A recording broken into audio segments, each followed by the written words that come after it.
I was looking at the thorns on this tree. Look at those on the bark.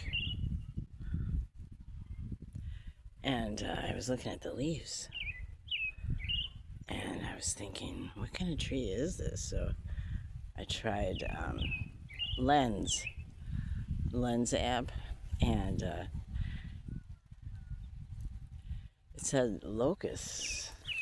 And then it had a picture of this.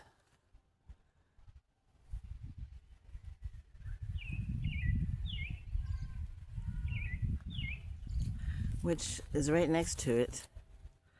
See, they're right next to each other.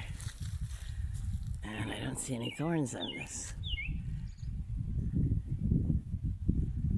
But I do see these beautiful flowers.